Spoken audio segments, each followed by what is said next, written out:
For thousands of years, the mightiest empires on Earth repeated the same deadly miscalculation. They advanced onto the Iranian plateau with absolute confidence, convinced that this land and its people could be erased forever. Army after army arrived with that belief. The disciplined formations of Alexander's Macedonians pushed deep into these territories. The relentless legions of Rome marched across its borders. Arab forces surged forward under the banner of a new faith.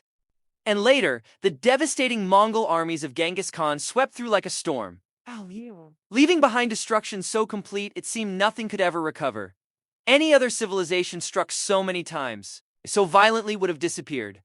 It would have dissolved into the currents of history, just as the Babylonians, Hittites, and Assyrians once did. Their identities would have been absorbed, their languages forgotten, their cultures reduced to fragments studied by historians. But Iran did not follow that path. Something entirely different happened here, something that even now feels almost impossible to explain, again and again. Despite losing wars, despite seeing their cities fall and their empires collapse, the people of this land did something no one expected. They didn't simply survive, they transformed their conquerors.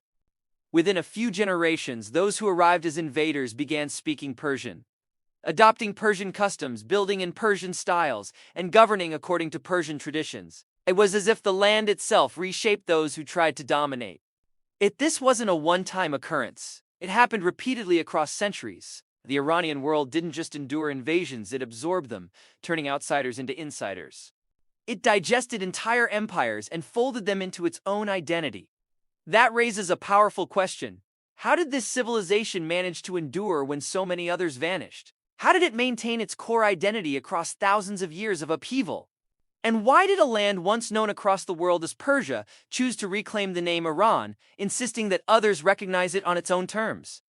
To understand this, we need to go back not just centuries, but tens of thousands of years to the very beginnings of human presence in this region, long before empires rose and fell.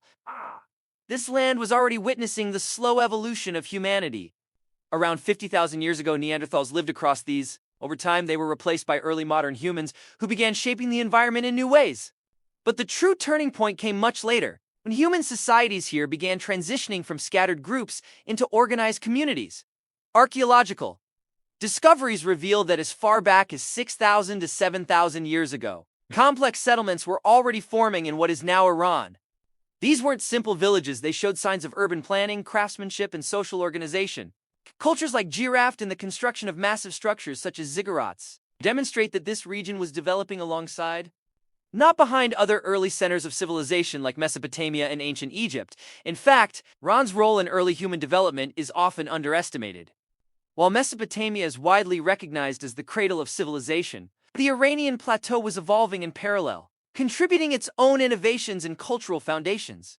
One of the earliest powerful states to emerge here was Elam, located in the southwest with its capital at Susa by the 3rd millennium BCE. Elam was already a major force, interacting and often competing with neighboring civilizations like Sumer.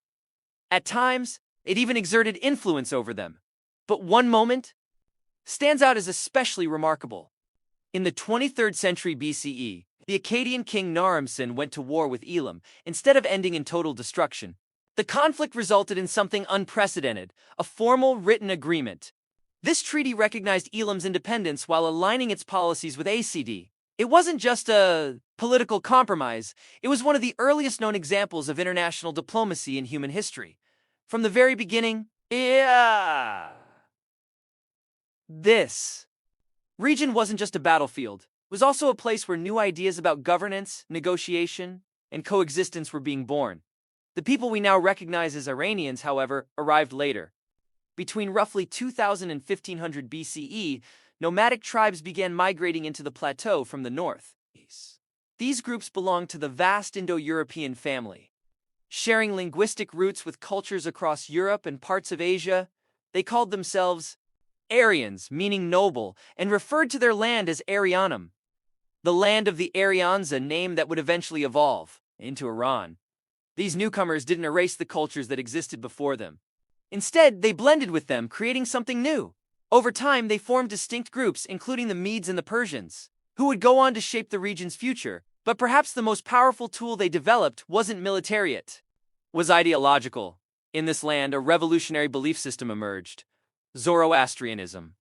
Long before the rise of major world religions like Christianity and Islam, this faith introduced ideas that would reshape how humans understood existence.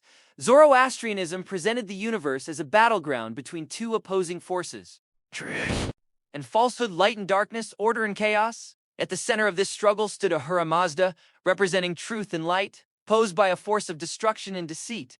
This worldview gave life a clear purpose.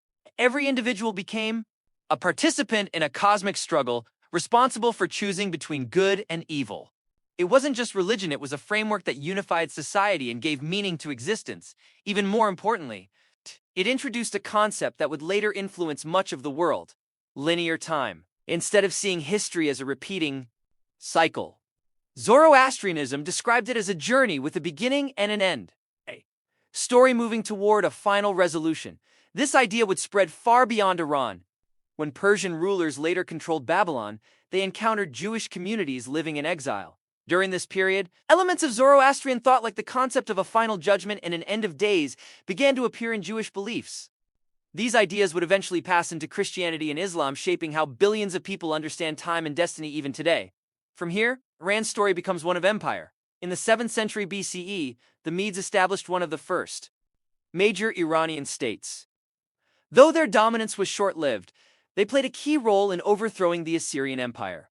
Soon after, power shifted to the Persians under a remarkable leader, Cyrus the Great.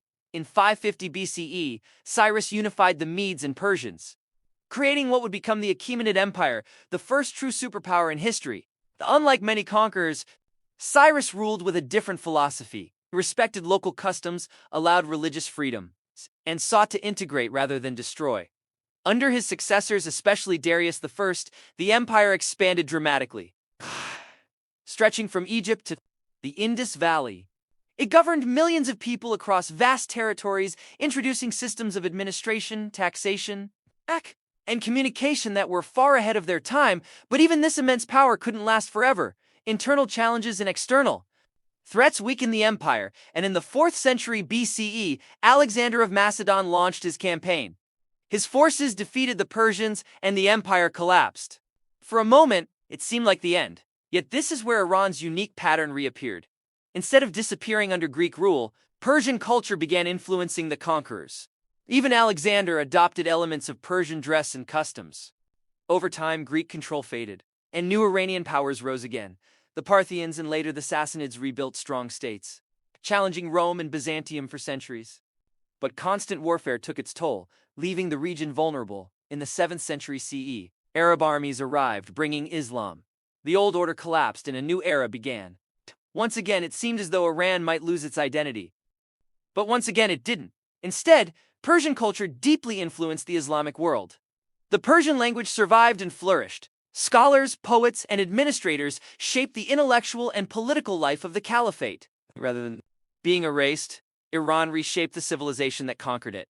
Even the Mongol invasions, among the most destructive events in history, followed this pattern. After their initial brutality, Mongol rulers adopted Islam, embraced Persian culture, and became part of the very civilization they had nearly destroyed. This cycle repeated again and again. Conquest was followed by transformation. Destruction was followed by renewal. By the early modern period, Iran re-emerged as a unified state under new dynasties, developing a distinct identity that set it apart from its neighbors. This identity continued to evolve through periods of crisis, foreign interference, and modernization. In the 20th century, a significant symbolic change occurred. The country officially requested that the world refer to it as Iran rather than Persia. This wasn't just a name change, it was a declaration of identity, emphasizing continuity with its ancient roots while asserting its place in the modern world. Today, the legacy of this history is still visible. Iran exists not just as a nation, but as a civilization shaped by thousands of years of adaptation, resilience, and transformation. Its story is not simply one of survival. It is the story of a culture that mastered a rare and powerful ability to endure by evolving, to resist by transforming, and to win not just through strength but through identity. And perhaps that is its greatest achievement. Not the empires it built or the wars it fought, but the fact that, despite everything, recognizable, continuous, and unbroken across the vast expanse of time.